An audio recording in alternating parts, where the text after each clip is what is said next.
Hey guys, Samantha here. So today I'm going to show you how to make this cute little acetate envelope. I don't really know what kind of envelope or what this little pouch thing is called, but I thought it was a really cute idea. So to start, you're going to take a piece of acetate measuring 6 inches by 12 inches, and you're going to take the good side, or the side you want on the outside, and put it face down.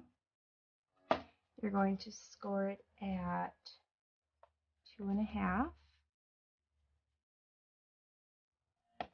and you're going to want to go along those score lines a couple times. And so 2.5, 4,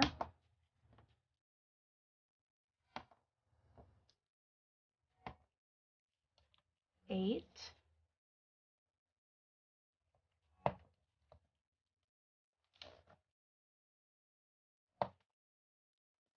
and 9.5.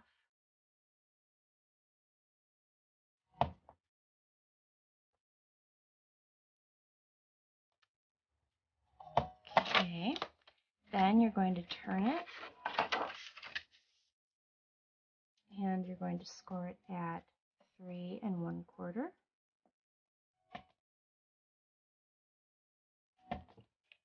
And 8 3/4.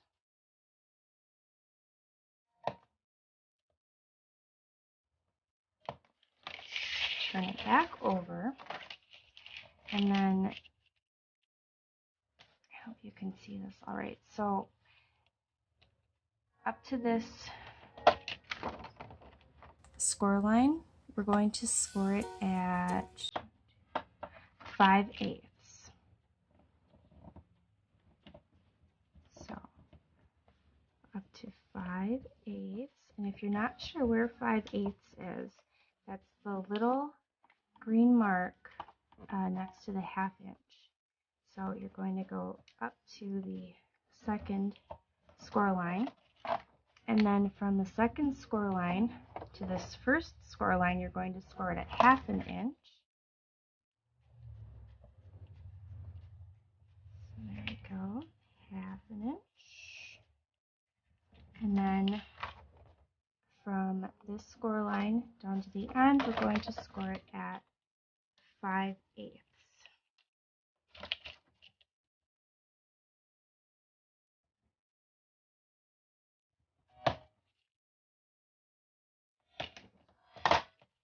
Okay, and then take your scissors, and you're going to cut this rectangle and this rectangle out. So starting right there, just trim up. You want to make sure that you cut over the score line so that you don't have like a big lump. Let's cut that out.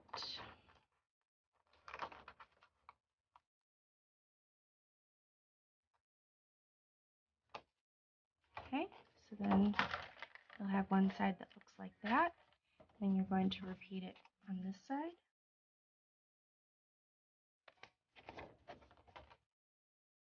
I apologize for the glare. It's very, very difficult to film or take photos of acetate without any glare.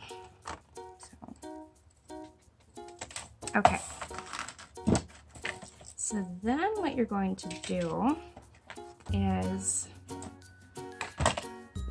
I'm going to use this red tape, because I feel like when it's on acetate, it's very, very strong, and it's also pretty clear. So we're going to go along this 1/2 inch portion, and we're going to put red tape right on the end.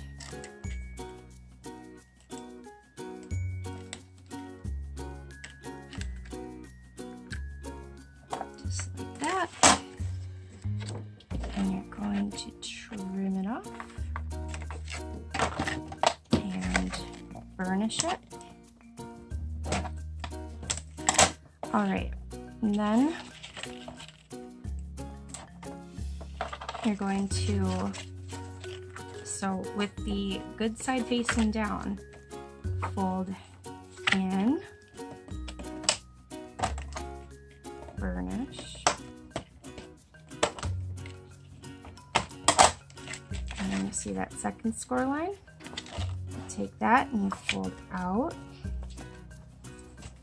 and burnish, and then fold in. It's not quite even, but that's okay. It's handmade. It does not have to be perfect. And burnish really well. Okay. And then we're going to put a thin strip of the red tape again right along the very end.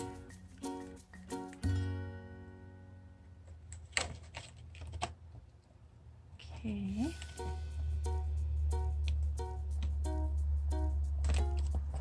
Like that.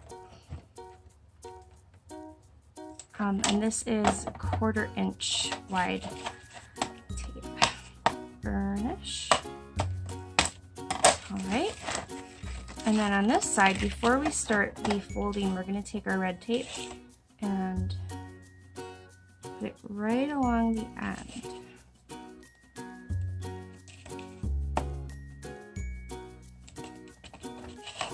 Okay. Like so. And then snip it. Burnish. And just like before, we're going to fold in, burnish,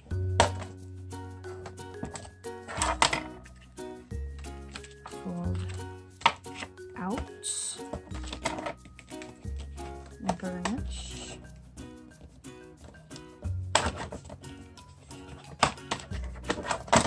and then fold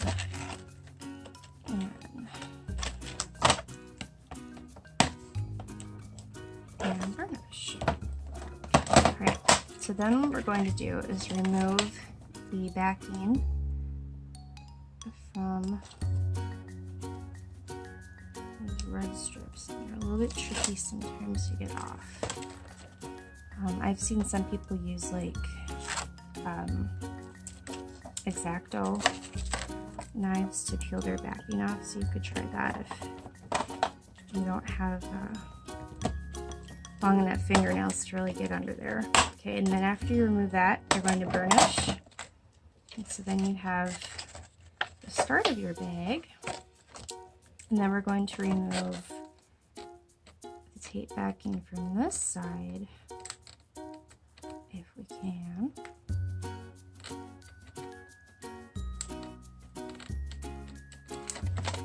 It's a little bit tricky. There we go. And then fold it down and burnish. And I've got just a tiny bit of overhang there, so I'm going to just trim it just a little bit. And there you go. And it's super cute. I'm making one of these for a swap I'm doing. It's just, I saw somebody with like a really cool acetate type pouch on YouTube. Was Tmika from Scrapdaworld, and she didn't have a tutorial. She said that it was an idea she got from someone else, but I saw it, and I don't think mine is exactly like hers, but it really inspired me, and I will link to her video if I can find it, so you can see what inspired me. So yeah, I mean, it's really cute. You can put all kinds of stuff in there. I'm probably not going to put a bone folder and scissors when I send mine for a swap, but you get the idea. So thank you so much for taking the time to watch my video, and I'll see you again soon. Bye!